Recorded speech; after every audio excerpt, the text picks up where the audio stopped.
me, city management is about moving people around as efficiently and effectively as possible, getting people from A to B, getting them to the work, getting them to their schools and colleges as efficiently as possible. Okay, I think city management is really important to make sure we connect people with opportunities to work, opportunities to learn, and to make sure that they can enjoy leisure opportunities.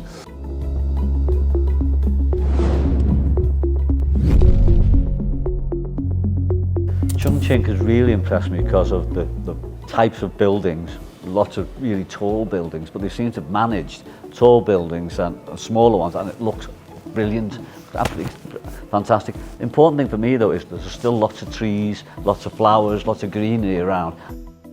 When we arrived in Chongqing last night, it was dark after the sun had gone down, and we were amazed by not only the scale of the city, but the light show that the city gives off, and really provided a wow moment for us as we crossed the bridge in towards our hotel. And you only have to walk the streets of Chongqing to see the number of tourists, the number of visitors, and the excitement that they bring to the city and give it that real vibrance and make it feel alive. It's no wonder Chongqing is such a successful city with lots of people who want to live here, want to work here, want to visit here. And what I've seen in Chongqing has been really impressive, because that's what they seem to have managed, because lots of traffic, lots of people, but people do seem to move, not many traffic jams. So I've already seen quite a lot of things that we could probably take home with us.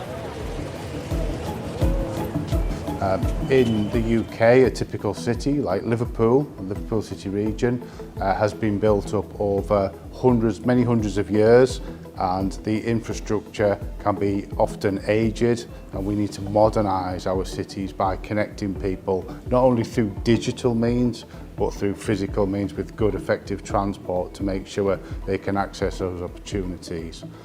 We want to attract foreign investors. We want to work with China and cities such as Chongqing to be able to attract investors and your citizens to come to the UK, to cities like Liverpool, to live, to work and to play.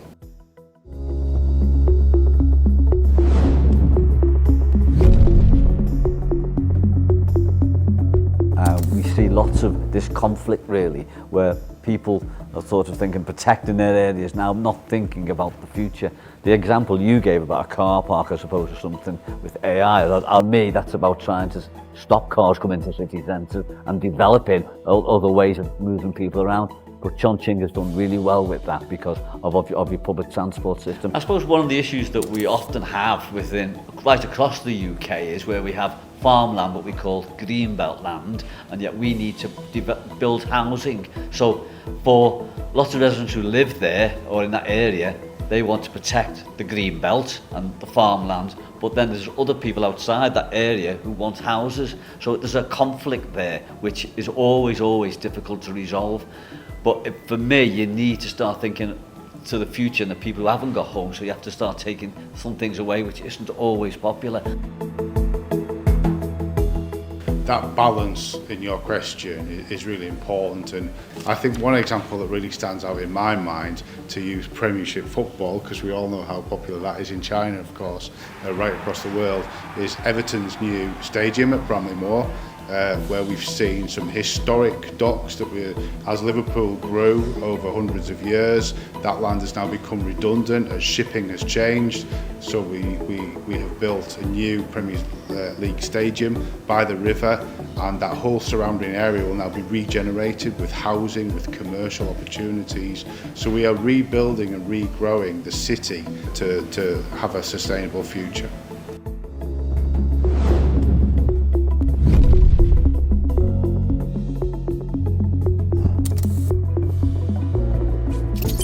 AI probably is the future, and we all need to learn more and more about the capabilities of AI, and perhaps we need to work in partnership with Chongqing or with anywhere else in the world to get the best from AI for our residents and citizens, because at the end of the day that's what's really important, that we want to improve people's lives, and so we have to be open-minded for the future.